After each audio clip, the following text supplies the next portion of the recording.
नमस्ते बच्चों, और सब कैसे हैं आप? पढ़ाई कर रहे हैं अच्छे तरीके से, वीडियो देख रहे हैं, साथ में नोट्स भी आपको बनाने चाहिए एंड वीडियो को अपने दोस्तों तक भी शेयर करना चाहिए, पहुंचाना चाहिए ताकि वो भी आगे बढ़ सके और आप भी आगे बढ़ सके। चलिए आज की क्लास हम स्टार्ट करते हैं। उससे पहले मैं आपसे कुछ बातें पूछ लेता हूं। मैंने आपको द्रव्य का वर्गीकरण कंप्लीट करवा दिया है, तो आप सब बच्चों को पता होना चाहिए था कि द्रव्य को कैसे वर्गीकृत किया जाता है। ठीक है, अब इस पर आधारित मैं आपके जो है आज की क्लास में द्रव्य पर आधारित एक क्यूज टेस्ट डालूंगा, छोटा सा। उसको आप अटेंड करें और चेक करें कि आपको वो बातें आती है या नहीं आती, उन सवालों के जवाब आप दे पा रहे हैं या नहीं दे पा रहे हैं। जो सवाल नहीं आए उसे आप पूछें। ठीक है, चलिए आज आगे बढ़ते हैं। आज की क्लास का हमारा सबसे इंपॉर्टेंट टॉपिक है एसआई पद्धति।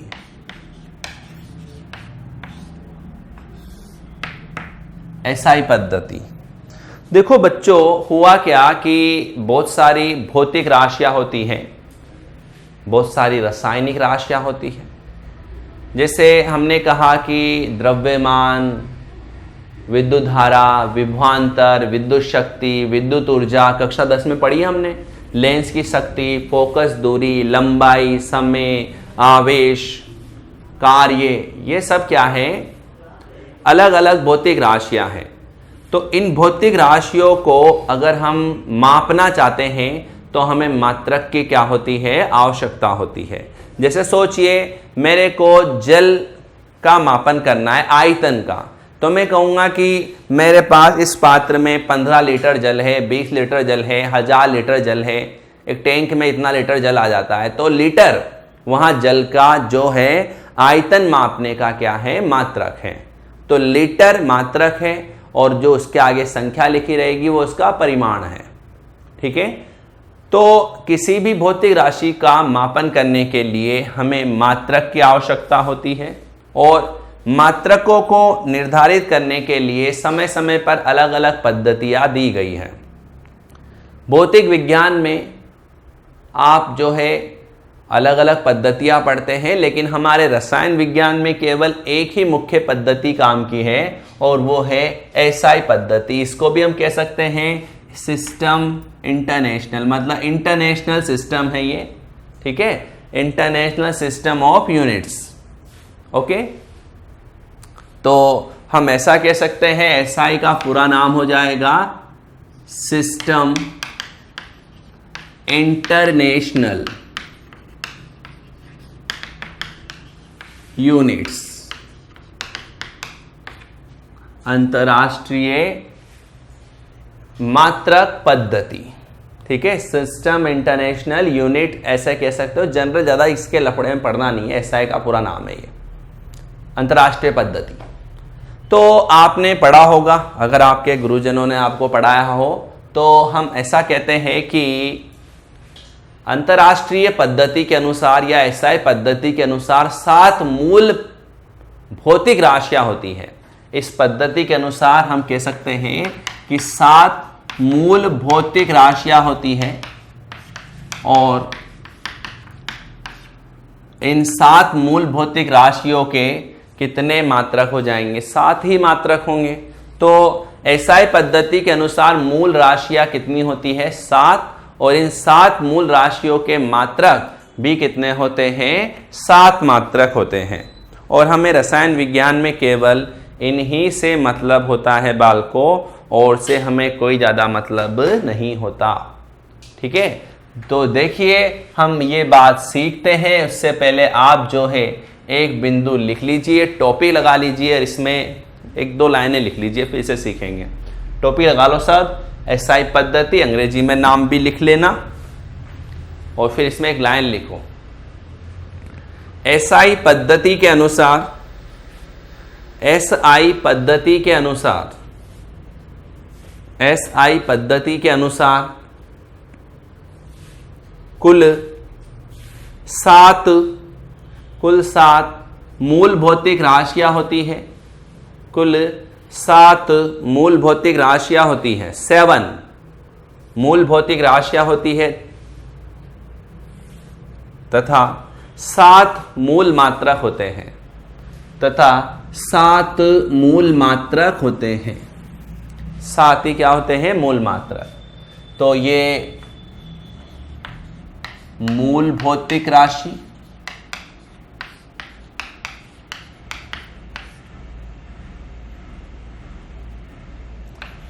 मूल भौतिक राशि का नाम। अभी कुछ नहीं लिखना है, मैं सारणी बना रहा हूं, पहले समझे। और उसका एसआई मात्रक, एसआई मात्रक का नाम, एसआई मात्रक का नाम और एसआई मात्रक का सिंबल, प्रतीक। चलिए सब बच्चे इधर देखिएगा। अपने मोबाइल फोन में एक तो आपको जो है हमेशा नोटिफिकेशन बंद रखने चाहिए जब भी क्लासें देख रहे हैं, वरना बहुत सारों के क्या होते हैं, नोटिफिकेशन आते रहते हैं व्हाट्सएप के, तो क्लासें तो एक तरफ रह जाती है और उनको ज़्यादा देखते हैं। ऐसे कभी भी अपने जीवन काल में सफल नहीं हो सकते हैं बच्चों। आपको अपने मोबाइल फ़ोन में सारे नोटिफिकेशन बंद रखने चाहिए, मेरा पर्सनल कहना है आपसे। तो मूल भौतिक राशियों में सबसे पहली है लंबाई, दूसरी है द्रव्यमान, तीसरी है समय, चौथी है तापमान, पांचवी है विद्युत धारा, विद्युत धारा, छठवीं है पदार्थ की मात्रा और सातवीं है ज्योति तीव्रता या प्रदीपन तीव्रता, ज्योति या प्रदीपन तीव्रता, ज्योति या प्रदीपन तीव्रता।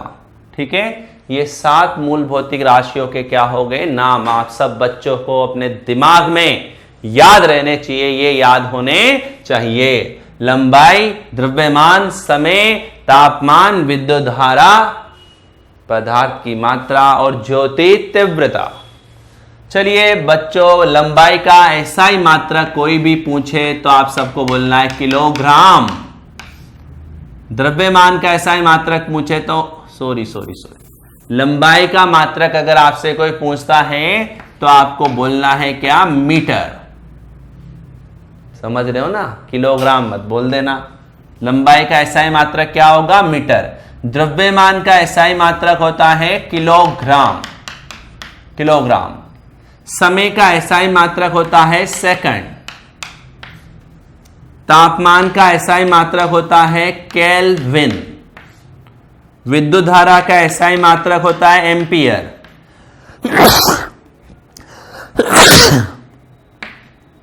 एम्पियर, ठीक है। पदार्थ की मात्रा का एसआई मात्रक होता है मोल और ज्योति तीव्रता का एसआई मात्रक होता है कैंडेला। क्या होता है? Candela, right. तो ये सब आपको ध्यान रखना चाहिए। क्लियर? लंबाई का मात्रक मीटर, द्रव्यमान का किलोग्राम, समय का सेकंड, तापमान का केल्विन, विद्युत धारा का एम्पियर, पदार्थ की मात्रा का मोल और ज्योति तीव्रता का कैंडेला। मीटर का सिंबल स्मॉल एम लिखेंगे, किलोग्राम का के स्मॉल, जीबी स्मॉल, सेकंड को हम बोलते हैं एस, छोटा वाला, केल्विन का कैपिटल के, एम्पियर को आपने कक्षा 10 में कैपिटल ए लिखा था, मोल को MOL लिखेंगे और कैंडेला को छोटा c और छोटा d, CD, छोटा ही आना चाहिए दोनों। तो ये एसआई पद्धति के अनुसार 7 मूल मात्रक हो गए और वो 7 मूल भौतिक राशियां हो गई हैं। एक बार रिपीट करते हैं फिर लिख लेंगे फटाफट, ज्यादा समय बर्बाद नहीं करेंगे। लंबाई का मात्रक मीटर, द्रव्यमान किलोग्राम, समय सेकंड, तापमान केल्विन, विद्युत धारा एम्पियर, बोलिए विद्युत धारा का एम्पियर, पदार्थ की मात्रा मोल, ज्योति तीव्रता का कैंडेला। ठीक है, चलिए फटाफट नोट कर लीजिए मेरे प्यारे बच्चों, मेरे नन्हे मुन्ने देश के भविष्य सब प्यारे विद्यार्थी इसे नोट कर ले।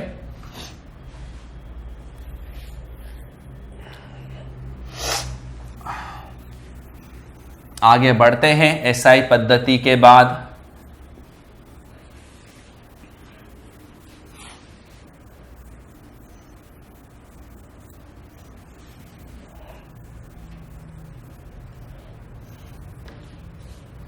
चलते हैं, देखो बच्चों,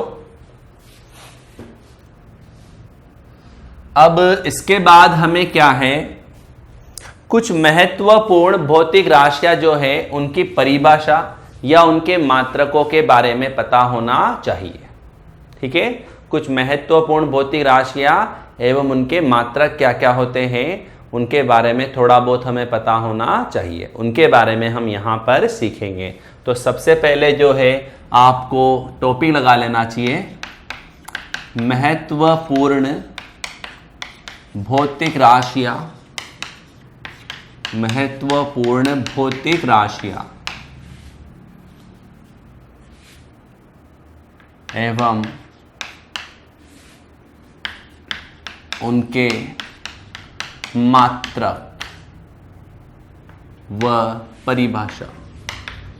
जिसकी परिभाषा बनेगी उसकी परिभाषा बना देंगे, जिसकी नहीं बनेगी कोई बात नहीं। ये तो आप टॉपिक लगा लीजिएगा, महत्वपूर्ण भौतिक राशियां उनके मात्रक व परिभाषा।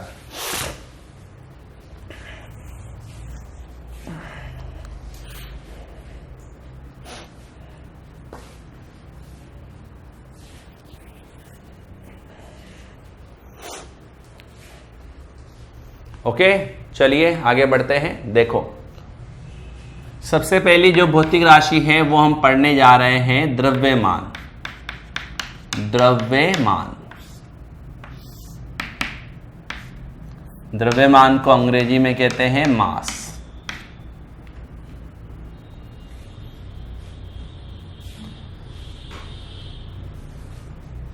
तो द्रव्यमान क्या है, सिंपली आपसे पूछा जाए द्रव्यमान क्या है, जैसे डस्टर है तो इस डस्टर के द्रव्यमान से आप क्या समझते हैं? तो ये एक पदार्थ है, इस पदार्थ में जितना द्रव्य उपस्थित है उसकी मात्रा,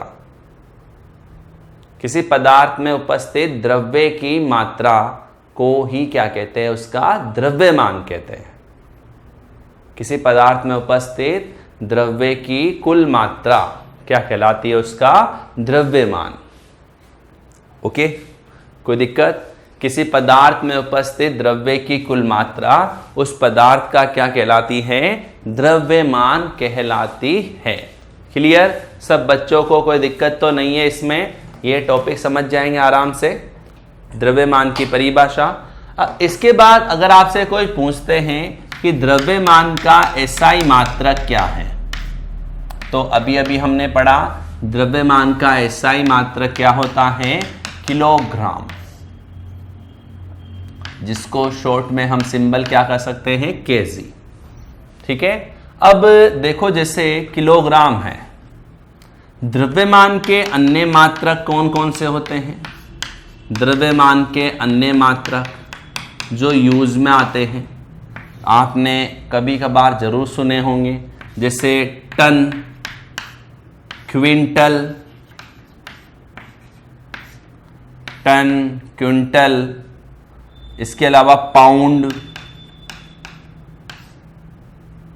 टन है, क्विंटल है, पाउंड है, ये द्रव्यमान के क्या होते हैं, मात्रक होते हैं। एक गांव की भाषा में बोलते हैं मण, पछेरी, ये सब अब ये स्थानीय भाषा के, ये रसायन विज्ञान में आपको देखने को नहीं मिलेंगे। आपको किताबों में तो ऐसे ही मिलेंगे, टन है, क्विंटल है, पाउंड है, इसके अलावा किलोग्राम है, ग्राम है। ठीक है, तो ये मात्रक आपको जनरली देखने को मिलते हैं। एक मात्रक आपको और देखने को मिलेगा AMU, जिसको हम बोलते हैं परमाण्विक द्रव्यमान मात्रक। परमाण्विक द्रव्यमान मात्रक, ठीक है, क्योंकि परमाणु काफी सूक्ष्म कण होता है, तो उसका द्रव्यमान मापना हो तो हम फिर उसको AMU यूनिट में ही मापते हैं। ठीक है, तो ये आपको बात सबसे पहले याद रखनी है। फिर जनरल में आपसे कुछ छोटे छोटे क्वेश्चन पूछूंगा, उन क्वेश्चंस के आपको जवाब देने आने चाहिए। ठीक है, तो सबसे पहले तो आप क्या कीजिए, द्रव्यमान की परिभाषा लिखिए। टोपी लगा लीजिए, द्रव्यमान इसमें लिखिए। किसी पदार्थ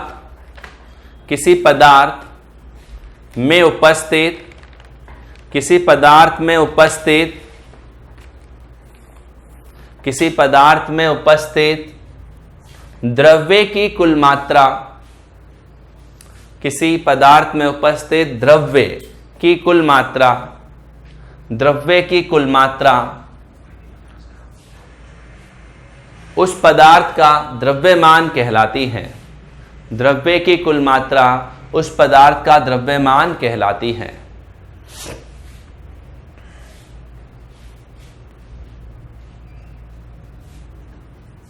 उस पदार्थ का कुल द्रव्यमान कहलाती है। लाइन चेंज, ये बातें लिख लीजिए, फिर स्टार कर करके दोनों SI मात्रक और द्रव्यमान के अन्य मात्रक, टन, क्विंटल, पाउंड और AMU सब लिख लेना है।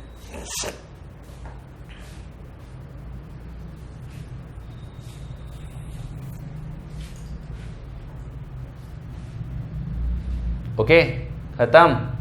चलिए अब अपन इनमें रिलेशन देखते। देखे, एक आपसे मैं पूछता हूं, आप जरूर जानते होंगे, आपने कभी कभी जरूर सुने होंगे, 1 टन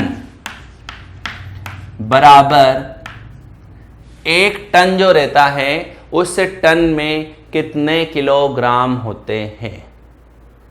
1 टन में कितने किलोग्राम होते हैं, तो बालको सब ध्यान रखना, 1 टन बराबर 1000 किलोग्राम। 1 टन में कितने किलोग्राम होते हैं, 1000 किलोग्राम। ठीक है, और 1 क्विंटल, अरे ये तो आप सबको पता होगा, 1 क्विंटल बराबर 100 किलोग्राम।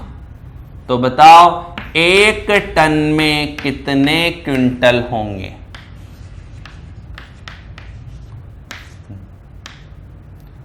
बताओ 1 टन में कितने क्विंटल होंगे।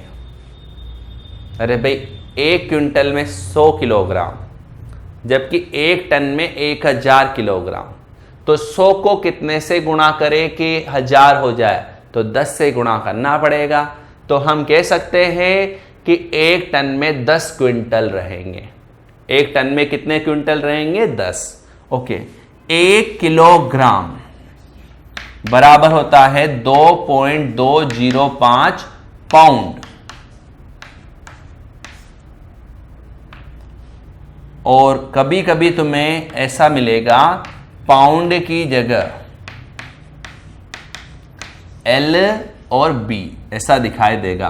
तो LB का संबंध भी किससे होता है, पाउंड से। इसको एक अलग भाषा में लिब्रा से रिलेटेड किया जाता है, और इसीलिए पाउंड की जगह आपको कभी कभी LB भी लिखा हुआ दिखाई दे सकता है। अगर LB किसी मात्रक, किसी संख्या के आगे लिखा हुआ है तो समझ जाइए ये द्रव्यमान का मात्रक है, और इसे पाउंड हमें पढ़ना चाहिए। ठीक है, चलिए, तो ये द्रव्यमान के मात्रक हो गए। इसके अलावा एक मात्रक और, ये आपको याद भी करने पड़ेंगे। 1 AMU जो है वो बराबर होता है 1.67 गुणा 10⁻⁻24 ग्राम।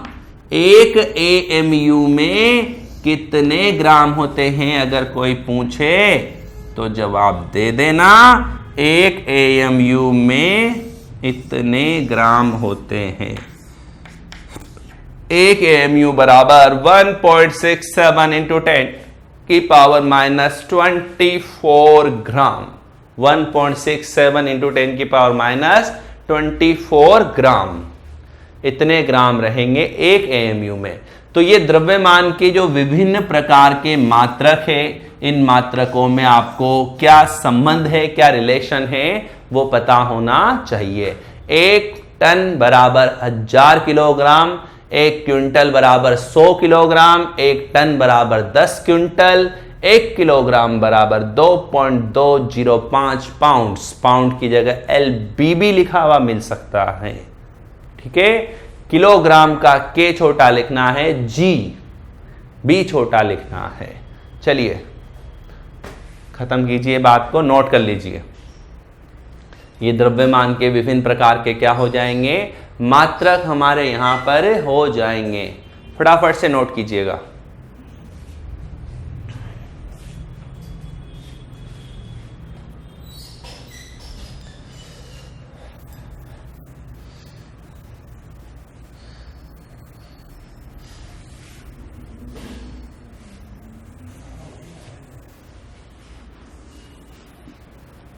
मिटा दूं?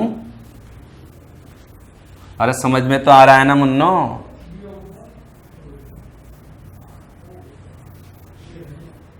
चलिए इसके बाद आप लिखिए लंबाई। लंबाई के बारे में हम पढ़ते, इसके बाद लंबाई की क्या है, अब परिभाषा की तो कोई जरूरत पड़ती है नहीं। कोई वस्तु कितनी लंबी है वो उससे लंबाई से रिलेटेड है। तो लंबाई के मात्रकों की हम बस यहां चर्चा करेंगे। लंबाई का SI मात्रक, सब बताइए। लंबाई का SI मात्रक होता है, हमने सीखा था मीटर। ओके, लंबाई का SI मात्रक क्या होगा, मीटर। METRE, metre. ओके, अन्य मात्रक, अगर आपसे कोई पूछे लंबाई के अन्य मात्रक क्या क्या होते हैं, तो हम बाल को जवाब देंगे मील, एक होता है यार्ड, यार्ड को हम गज भी बोलते हैं, एक होता है इंच, एक होता है सेंटीमीटर, डेसीमीटर। अलग अलग टाइप के मात्रक होते हैं लंबाई के भी, लेकिन सबसे ज्यादा जो हमारे यूज में आते हैं जैसे किलोमीटर, मील, गज, इंच, सेंटीमीटर, यही हमारे जनरल यूज में आते हैं। क्या मैं आपसे पूछूं क्या लंबाई का SI मात्रक किलोमीटर है, तो आप क्या बोलोगे, नहीं नहीं नहीं नहीं, कभी नहीं। लंबाई का SI मात्रक किलोमीटर नहीं होता, द्रव्यमान का SI मात्रक किलोग्राम होता है। अब यही क्यों होता है, ये तो SI पद्धति देने वाले ही जाने अपने क्या मतलब उससे। 2-4 बच्चों के ये भी मतलब आ जाता है कि सर यही क्यों, फिर तो उससे बहुत सारे सवाल पूछे जा सकते हैं। भाई तुम्हारा नाम भी तुम्हारे माता पिता ने जो रखा है वही क्यों रखा है, तो नाम को आप चैलेंज नहीं कर सकते। जो साइंटिस्टों ने दे दिया वही सार्वभौमिक सत्य हैं, उसे ही स्वीकार कीजिए और आगे बढ़िए, अपना अध्यापन कार्य सही तरीके से पूरा कीजिएगा। ठीक है, अब इन मात्रकों में आपस में क्या रिलेशन है, देखो देखते हैं। एक मील में 1760 गज होते हैं, याद रखना, ये याद रखना।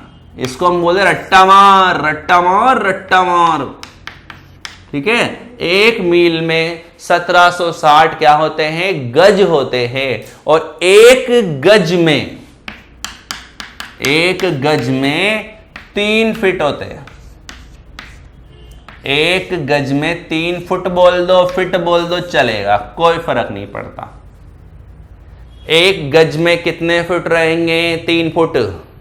ठीक है, मतलब कोई व्यक्ति 3 फुटे है ना, तो 3 फुटे को आप कह सकते हो 1 गज के बराबर है वो आदमी।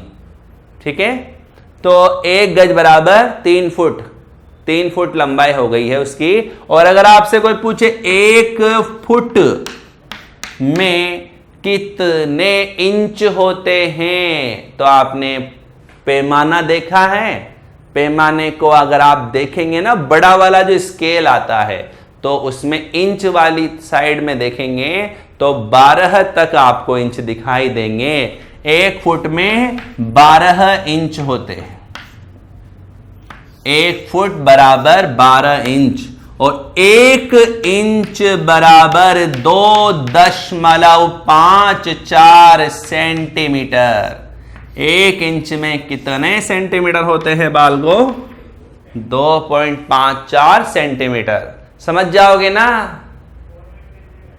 ओके, 1 इंच में 2.54 सेंटीमीटर होते हैं। और आपने छोटी मोटी क्लासों में पढ़ा होगा कि 1 मीटर में 100 सेंटीमीटर होते हैं। ये रटा था आपने, लेकिन अब आप बड़े हो गए हैं, थोड़े दिनों बाद आपको ये याद हो जाएगा कि रटने की आवश्यकता नहीं है। इसे हम कैसे पता कर सकते हैं कि 1 मीटर में 100 सेंटीमीटर ही क्यों होते हैं, तो वो भी हम यहां पर सीखेंगे इस क्लास में, क्योंकि अब हमें लॉजिक्स क्रिएट करने हैं, कंसेप्ट बनाने हैं, दिमाग को दौड़ाना है, दिमाग को रट्टू तोता नहीं बनाना है।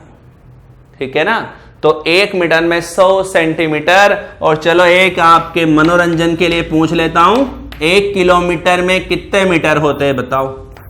1 किलोमीटर में कितने मीटर होते हैं? तो 1 किलोमीटर बराबर 1000 मीटर। ओके, तो ये मीटर, गज, फीट, इंच, सेंटीमीटर से ये सब किसके मात्रक हैं? लंबाई के मात्रक हैं। ओके, इसके अलावा बालको एक और आप मात्रक याद रखना, यहां लिख देता हूं मैं उसे, 1 एंगस्ट्रोम। 1 के ऊपर डिग्री लग रही हो ना, तो इसको बोलते हैं एंगस्ट्रोम।